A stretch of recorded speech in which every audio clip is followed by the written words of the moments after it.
각 처소에서 예배 자리에 나온 하나님의 사람들, 하나님 일일이 기억하실 줄 믿습니다.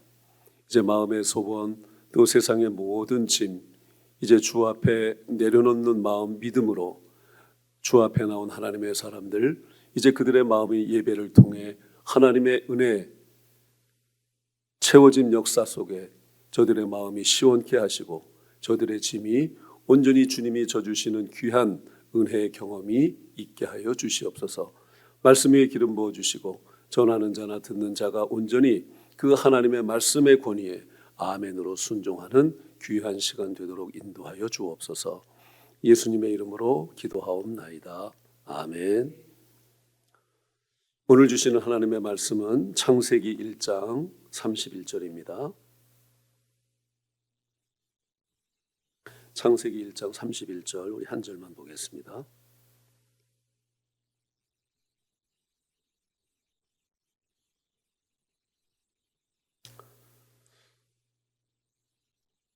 한 목소리로 읽겠습니다. 하나님이 지으신 그 모든 것을 보시니 보시기에 심히 좋았더라. 저녁이 되고 아침이 되니 이는 여섯째 날이니라. 아멘.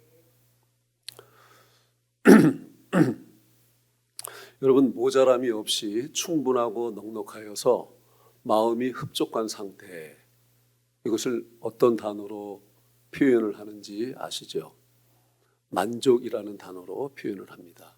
그래서 우리가 어떤 것에 만족을 하면 그 마음이 기분이 최고로 좋고 또 가장 행복한 상태에 있는 때를 만족한 상태, 우리가 이렇게 얘기를 합니다. 그래서 우리나라에서도 가을 추석만 되면 이런 이야기를 합니다. 더도 말고 덜도 말고 한가위만 같아라. 그때가 가장 만족스럽고 행복한 이런 마음을 그런 말들을 통해서 표현을 하는 것이죠. 실제로 우리가 살아가면서 우리에게 있어서 만족함을 위한 우리의 노력들이 굉장히 많이 있습니다. 우리가 원하는 대로 그 만족함이 주어지는 것이 우리의 노력대로 되는 것은 아니나 우리가 가지고 있는 인간적인 그 마음의 심성은 언제나 우리 안에 최고의 만족의 상태를 늘 경험하고 또 그 만족 상태에 늘 머물러 있기를 원하는 것이 우리 사람들이 가지고 있는 일반적인 그런 마음들이죠. 그런데 여러분, 그 만족의 상태는 대상에 따라 다릅니다. 예를 들어서 어린아이의 만족도와 어른의 만족도는 다르죠.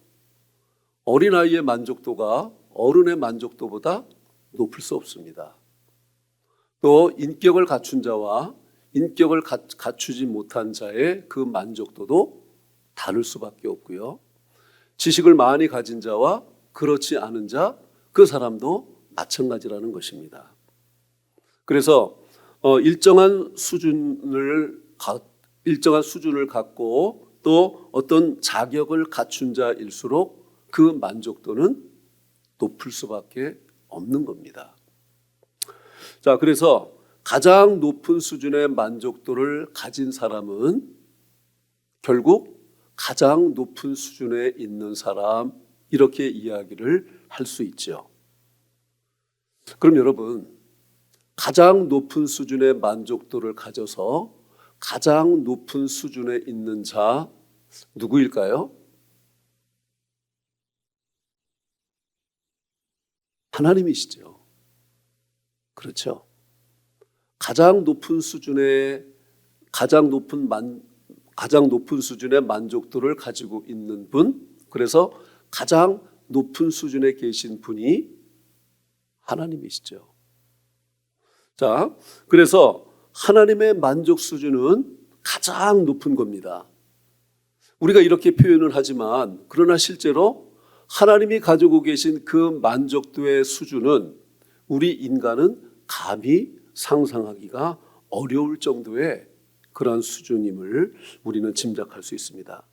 그래서 하나님께서 만족하셨다면 그것은 실로 대단히 높은 수준임을 우리는 알 수 있죠. 그래서 하나님이 우리를 향하여서 정말 내가 너를 보면 만족스럽다. 이건 우리에게 있어서 최고의 칭찬이 아닐 수 없습니다. 자, 그런데 하나님께서 우리 성경을 통해서 우리에게 나타내신 여러 말씀들 중에 하나님 스스로 내가 정말 만족스럽다라고 표현했던 때가 있습니다. 오늘 우리가 창세기 1장 31절 우리가 한 절 말씀을 같이 보았는데, 창세기 1장은 천지창조의 내용들이 순서대로 등장을 하죠. 그런데 그 천지창조의 내용을 통해서 우리가 공통적으로 볼 수 있는 용어가 보시기에 좋았더라라고 하는 것입니다. 하나님께서 보시기에 좋았다는 것은 그냥 우리말로 번역된 보시기에 좋았다라는 이런 일반적 수준에서 우리가 느끼는 것과는 아마 그 질적인 그 하나님의 만족도의 수준은 굉장히 다르리라고 생각을 합니다. 하나님이 보시기에 좋았다라고 하는 것은 하나님이 하실 수 있는 최고의 만족을 하나님이 표현하신 것이죠. 하나님이 만드신 그 각각의 모든 창조물을 보실 때마다, 모든 창조의 과정마다 하나님이 직접 빚으신 그 모든 것들이 너무 만족스러운 것이었던 겁니다. 하나님 마음에 꼭 맞았던 것이죠. 그러니 만드시고 나면 너무 좋다, 보시기에 좋았다라는 표현을 하셨던 것을 우리가 볼 수 있습니다. 천지창조 과정 중에 이 보시기에 좋았다라고 하는 이 표현이 총 7번 나옵니다. 여러분, 7이라고 하는 숫자는 완전수라고 얘기를 하죠. 하늘의 수 3, 땅의 수 4. 그래서 땅과 하늘의 모든 것이 합해진 7은 완전수, 우리가 이렇게 이해를 하고 있습니다. 그러니까 하나님이 7번 천지창조 과정 중에 보시기에 좋았다라고 하는 표현이 하나님이 어떠한 의도로 7번을 하셨는지 대단히 만족하셨다라고 하는 것은 틀림이 없지만, 그러나 그 특별히 7번 만족하셨다는 그 표현을 한 것은 또 다른 의미가 우리에게 있는 중요한 의미가 아닐까라는 생각도 해보게 된다는 것이죠. 자, 그래서 하나님이 보시기에 좋았다라고 창조하신 것들마다 그렇게 하나님이 표현하셨던 것은 하나님이 너무너무 기쁘셨던 것, 그리고 대단히 만족하셨던 것을 표현한 것임을 우리가 알 수 있는데, 보시기에 좋았더라라고 했을 때 그 좋았더라라고 하는 그 히브리어 원어는 토브라고 하는 용어를 씁니다. 이 토브는 어떤 의미를 가지고 있느냐 하면 위대한, 놀라운, 완벽한, 아름다운, 이런 뜻을 가지고 있는 것이 토브라고 하는 뜻입니다. 그러니까 하나님이 정말 최고로 만족해 하실 만한 그 하나님의 창조물은 다른 말로 표현하면 하나님의 최고의 걸작품, 이렇게 우리가 표현을 해도 전혀 손색이 없다는 것이죠. 그러니까 하나님이 손을 거친 것, 하나님이 만드신 것, 이 모든 것들은 지상 최고의 걸작품임을 우리는 이미 잘 알고 있습니다. 하나님께서 만드시는 것마다 이렇게 만족하셨다고 하는 것은 그 하나님이 만드신 것에 대한 그 기대도 그만큼 높으셨다고 하는 것, 우리가 알 수 있습니다. 정말 하나님의 계획 가운데 만들어졌던 이 태초, 특별히 이제 마지막에 에덴 동산 속에 인간을 창조하실 때 그 환경, 정말 하나님이 우리 인간에게 주신 최고로 만족할 만한 그러한 모습임을 우리가 짐작할 수 있습니다. 여러분, 우리가 과거에 그 에덴 동산과 같은 환경이 지금도 펼쳐진다면 얼마나 좋을까요?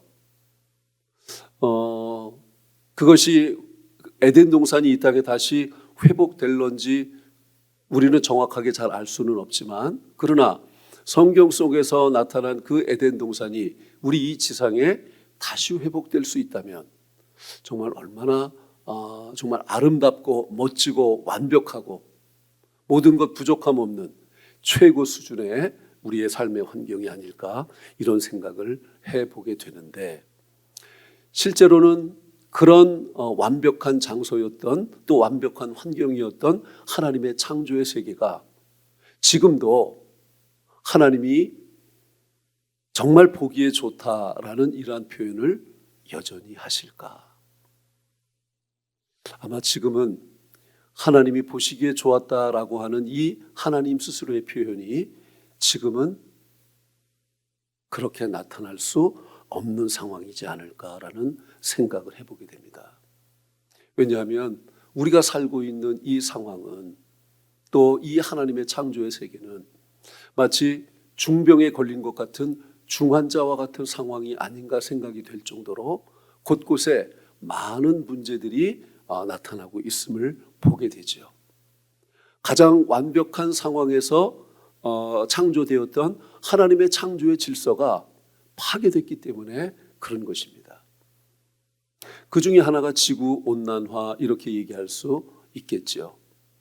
그래서 지구온난화로 인해서 지구 곳곳에서는 많은 이상 현상들이 나타나고 있습니다. 저는 이것을 향해서 이렇게 부릅니다. 지구가 몸살을 앓고 있다고. 결국 몸을 함부로 하고 무리하면 우리 몸에 몸살이 와서 이상 증세가 나타나는 것처럼, 하나님이 창조하신 이 창조 세계가, 그 창조의 질서가 파괴되고 나니 하나님의 창조 세계가 몸살이 나서 곳곳에서 문제가 생기는 것을 우리는 볼 수 있죠. 그렇다면 하나님의 창조의 질서가 왜 파괴가 되었을까? 누가 그렇게 망가뜨렸을까? 누굴까요? 사람입니다.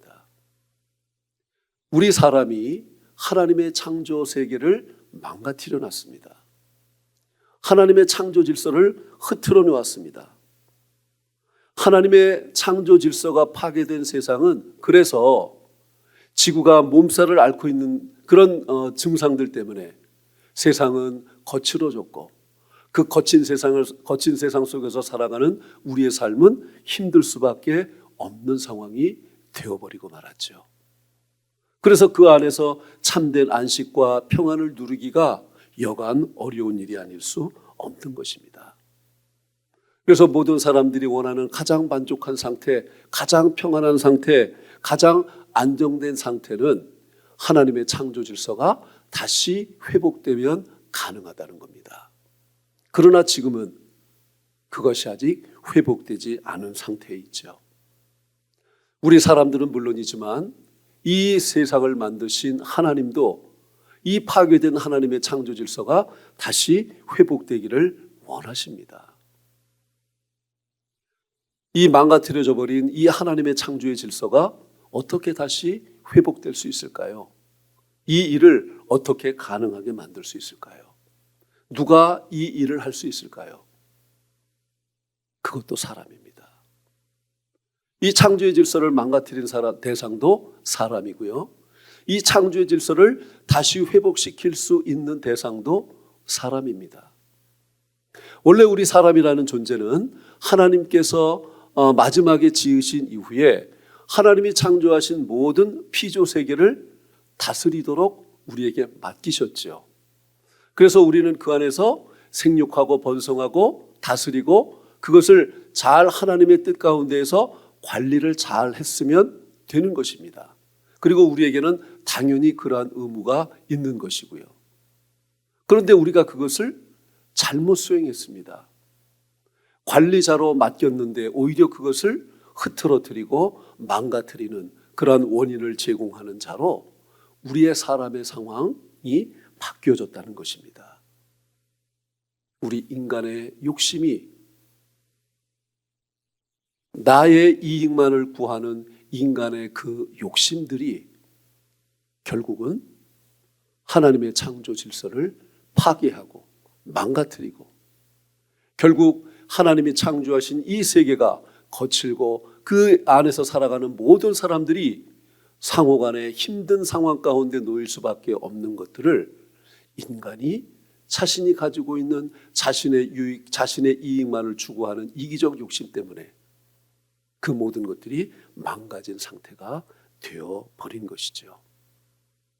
그러니까 하나님의 창조 질서가 파괴될 수밖에 없는 원인이었던 인간의 이기적 욕심이 인간에게서 내려놓아진다면, 하나님의 창조 질서는 다시 회복될 수 있다는 확신이 제 안에 있습니다. 그래서 죄된 인간들이 그냥 가만히 있으면 하나님의 창조 질서가 회복되는 것들이 이 지상의 여러 곳에서 찾을 수 있습니다. 그 대표적인 곳 중에 하나가 우리나라의 비무장지대입니다. 여러분 1953년에 마지막 휴전이 일어나기 마지막 때 그 우리나라 그 155마일 휴전선은 어찌 보면 이 지구상에서 가장 폐허된 곳이었습니다. 휴전을 앞두고 한미연합군과 이제 북한군, 중공군들이 가장 치열하게 오랜 기간 동안 그 휴전선을 조금이라도 우리의 전선을 앞당기기 위해서 양측이 최고의 전투를 적지 않은 시간 동안 그 공간에서 벌였거든요.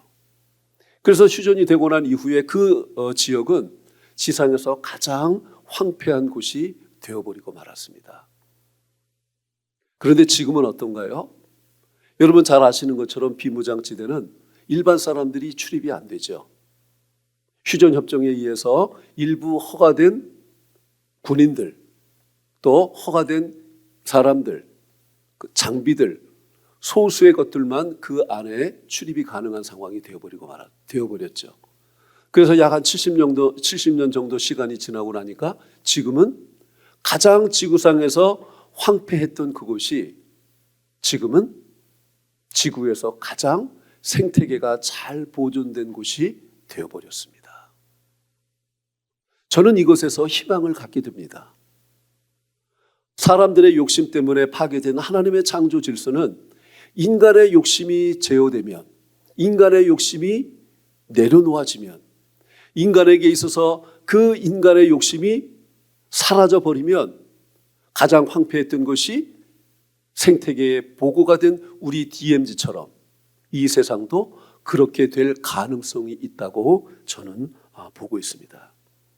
그렇게 되면 하나님께서 하나님의 세계, 이 창조 세계를 창조하시면서 보시기에 좋았더라라고 하는 이 감탄하셨던 그 본래의 모습이 다시 회복되는 역사가 이 땅에 일어날 줄 믿습니다. 그래서 우리에게 있어서 필요한 것은 우리 인간이 가지고 있는 이기적 욕심을 버리는 것입니다. 여러분 지금도 그 인간이 가지고 있는 이기적 욕심으로 인해서 생기는 많은 잘못된 결과들, 부작용들 우리는 보고 있지 않습니까? 개인과 개인 간의 관계에서도 그렇고요. 국가와 국가 간의 관계에 있어서도 그렇습니다.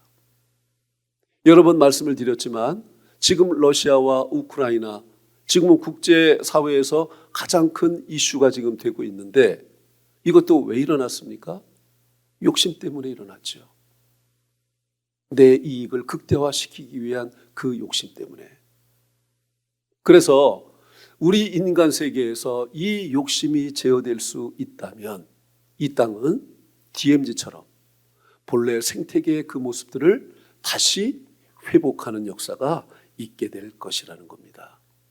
그래서 우리 인간들에게 자기만의 유익을 구하는, 이익을 구하는 그 잘못된 욕심이 버려지게 되면 우리의 마음은 선한 마음으로 바뀔 수밖에 없습니다. 그 선한 마음을 갖게 되는 사람이 갖게 되면 그 사람은 다른 사람을 해할 생각, 다른 사람을 어떻게 하든 내 욕심만 취할 생각을 갖지 않게 되는 것이죠. 오히려 나보다 다른 사람의 유익을 더 기뻐하고 구하는 모습을 갖게 되는 일들이 생겨나게 된다는 것입니다. 누구를 통해서요? 우리 사람들을 통해서. 이 모든 것이 피조물을 다스리는 자로 우리에게 피조물을 다스리는 자로 선택된 우리 사람들이 회복해야 할 우리의 모습이라는 것입니다. 그래서 우리 사람이 변화되면 이 땅은 하나님의 창조 질서가 다시 회복될 수 있다는 겁니다. 여러분 그렇다면 정말 이 중요한 대상인 이 사람이 무엇으로 어떻게 변화될 수 있을까요? 사람이 변화되어야 되는 것은 분명한데 어떻게 할 수 있을까요? 무엇으로 할 수 있을까요? 그것은 오직 하나님의 말씀뿐입니다. 오직 하나님의 말씀만이 우리 사람을 변화시킬 수 있습니다. 저도 그랬습니다. 제가 변화된 지난날의 모든 상황 가운데 보면 거기에는 항상 하나님의 말씀이 있었음을 저는 경험했습니다. 앞으로도 제가 더 긍정적인 방향으로 변화되어가는 모든 상황 속에는 하나님의 말씀이 반드시 저에게 임할 것을 저는 확신하고 있습니다. 저뿐인가요? 여러분 모두도 마찬가지시죠. 여러분들이 변화됐을 때 그 변화의 모든 모티브는 하나님의 말씀이었던 것을 여러분들도 경험 속에서 잘 아실 겁니다. 왜 하나님의 말씀이 사람을 변화시킬 수 있는 유일한 방법일까요? 하나님의 말씀에는 능력이 있기 때문입니다. 하나님의 말씀은 살아있기 때문입니다. 여러분 우리가 잘 아시는 것처럼 여러분들이 잘 아시는 것처럼 천지창조가 무엇으로 이루어졌습니까? 말씀의 능력으로 이루어졌음을 우리가 잘 알고 있지 않습니까? 그래서 하나님의 말씀으로 빚어졌던 우리들도 궁극적으로 변화될 수 있는 유일한 그 방법은 말씀이 내게 들어올 때, 말씀이 나를 사로잡을 때, 내가 말씀에 온전히 순종할 때 그 결과로 나타나게 된다는 겁니다. 그래서 우리들은 하나님의 말씀을 늘 우리 안에 채워야 합니다. 그리고 그 말씀을 늘 우리 안에서 묵상할 수 있어야 합니다. 왜요? 살아있는 하나님이 내 안에 들어오고 그것을 묵상할 때 살아계신 하나님이 그 말씀을 통해 나에게 역사하시거든요. 그런 상황 속에서 말씀의 근거에서 하나님과 영적으로 교제하는 기도의 생활이 우리 가운데 있을 때 우리는 그때 비로소 살아있는 하나님과 동행하고 살아있는 하나님과 동행하면서 우리 안에서 하나님이 말씀하시는 그 모든 것에 내가 온전히 순종할 수 있는 내 자신의 모습을 내 스스로가 발견하게 되기 때문입니다. 그래서 하나님의 말씀이 우리 안에 채워지면 채워질수록 우리는 보다 변화된 모습을 가질 수밖에 없게 된다는 겁니다. 하나님의 말씀이 내 안에 채워질수록 나를 변화시키신 그 하나님을 내가 더욱더 신뢰할 수밖에 없게 되는 것이고, 내가 하나님을 신뢰하니 하나님이 내게 말씀하신 것에 순종의 결단을 할 수밖에 없게 된다는 겁니다. 그러니 하나님이 우리에게 말씀해 주신 그 모든 것에 우리 사람들이 온전히 순종하게 되면 그 결과로 나타나는 것이 뭡니까? 하나님의 창조 질서가 다시 회복되는 결과가 나타나는 것이라고 하는 것입니다. 그래서 그런 상태가 되면 하나님은 다시금 하나님이 창조하신 이 세상을 향하여서 보시기에 좋았더라라는 이 표현을 다시금 하시게 되실 것입니다. 그렇게 될 때 하나님이 창조하신 이 세계, 좋았더라라고 하는 히브리어 원어가 토브라고 말씀을 드렸죠.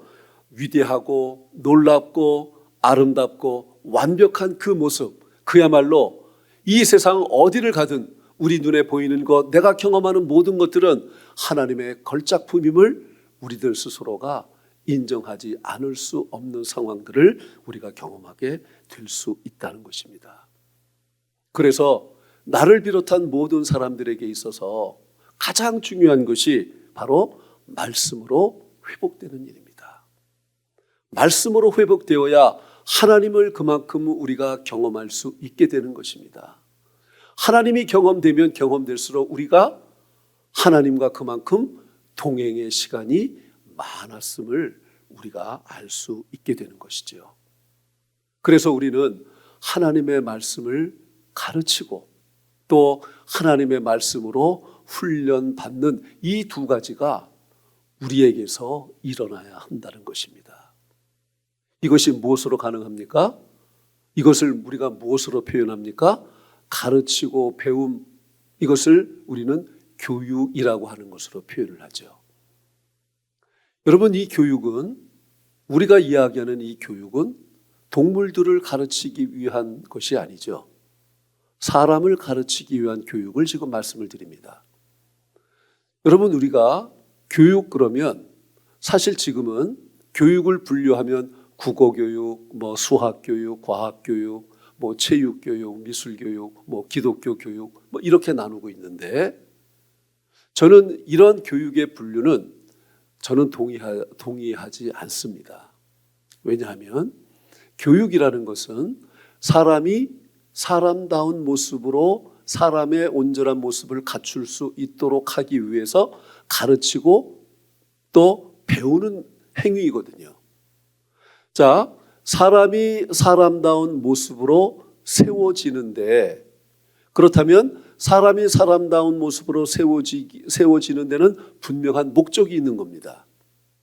사람이 사람다운 모습으로 세워지기 위한 그 목적은 무엇입니까? 하나님께서 우리에게 맡기신 소명을 온전히 잘 감당할 수 있는 사람이 되도록 하기 위해서. 그렇죠? 그러니까 원래 교육이라고 하는 것은 그냥 그것이 지금 우리가 얘기하는 기독교 교육인 것이에요. 왜요? 하나님이 우리에게 주신 소명을 감당하는 사람으로 세우는 일이기 때문에. 그런데 그 교육에 있어서 가장 중요하고 원천적인 것이 하나님의 말씀인 거예요.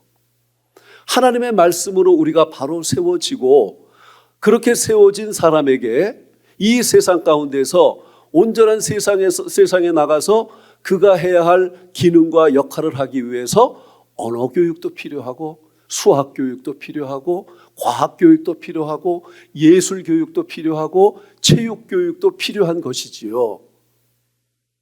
교육은 이러한 트리 구조로 이루어져야 이게 하나님이 우리에게 본래 주신 교육의 목적을 바르게 이루어내는 것이라는 겁니다.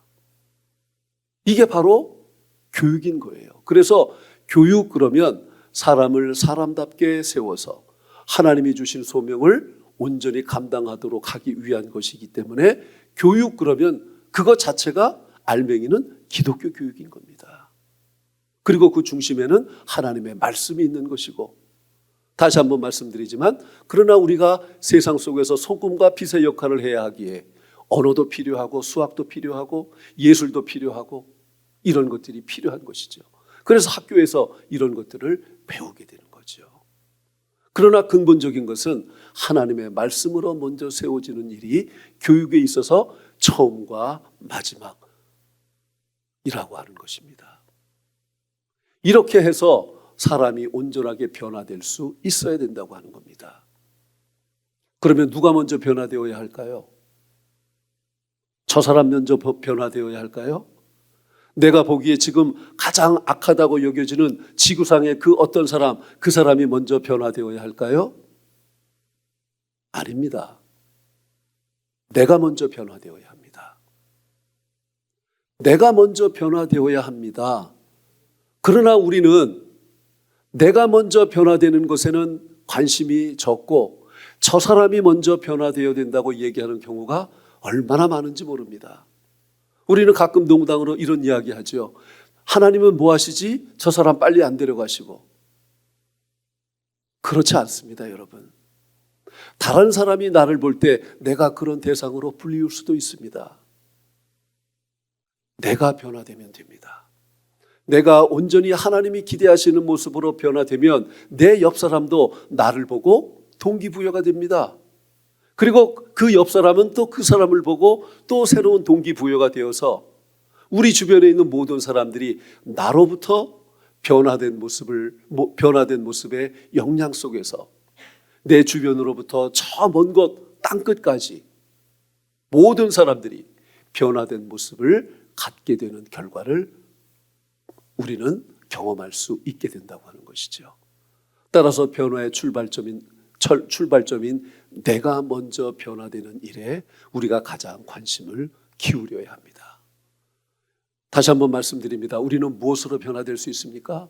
하나님의 말씀으로 변화될 수 있습니다. 왜요? 능력 있는 하나님의 살아있는 말씀이시기 때문에.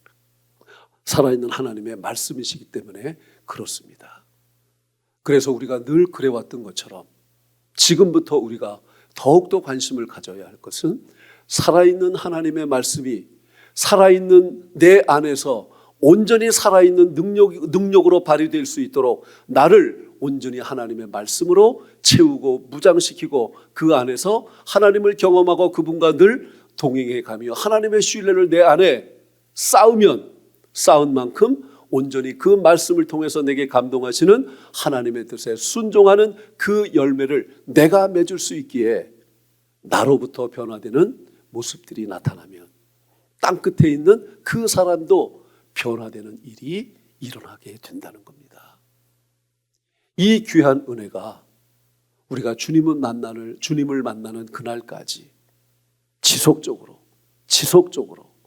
그러나 아주 강력하게 유지될 수 있기를 주님의 이름으로 축복합니다. 기도하겠습니다. 하나님, 나부터 변화되어야 하는 것, 하나님 오늘도 다시금 우리에게 깨닫게 해주셔서 감사합니다. 우리는 간혹 손가락질을 하며 다른 사람을 먼저 비난하고 그가 먼저 변화되어야 된다는 마음을 갖게 되는 경우들이 많은데, 그러나 하나님, 그 대상이 바로 나임을 오늘 말씀을 통해서 다시 한번 깨닫게 됩니다. 이 귀한 은혜의 원리, 이 진리들이 우리 안에 먼저 살아나서 우리가 먼저 변화되는 자 되게 하시고 그 변화된 모습으로 세상 속에서 세상을 변화시키는, 그래서 하나님의 뜻이 나로 말미암아 우리로 말미암아 이 땅 가운데 날로 확장되는 귀한 일들이 일어날 수 있도록 저희를 변화시키시고 사용하여 주옵소서. 우리가 더욱더 말씀에 충실할 수 있게 하여 주옵소서. 말씀에 근거해서 주님과 늘 교제할 수 있게 하여 주옵소서. 그래서 온전히 이 땅을 변화시키기를 원하시는 하나님의 뜻에 온전히 순종할 수 있는 귀한 저희 모두가 될 수 있기를 간절히 소원하며 예수님의 이름으로 기도하옵나이다. 아멘. 하늘에 계신 우리 아버지여, 이름이 거룩히 여김을 받으시오며 나라 임하옵시며 뜻이 하늘에서 이룬 것 같이 땅에서도 이루어지이다. 오늘날 우리에게 일용할 양식을 주옵시고 우리가 우리에게 죄 지은 자를 사하여 준 것 같이 우리 죄를 사하여 주옵시고 우리를 시험에 들게 하지 마옵시고 다만 악에서 구하옵소서. 나라와 권세와 영광이 아버지께 영원히 싸움나이다. 아멘.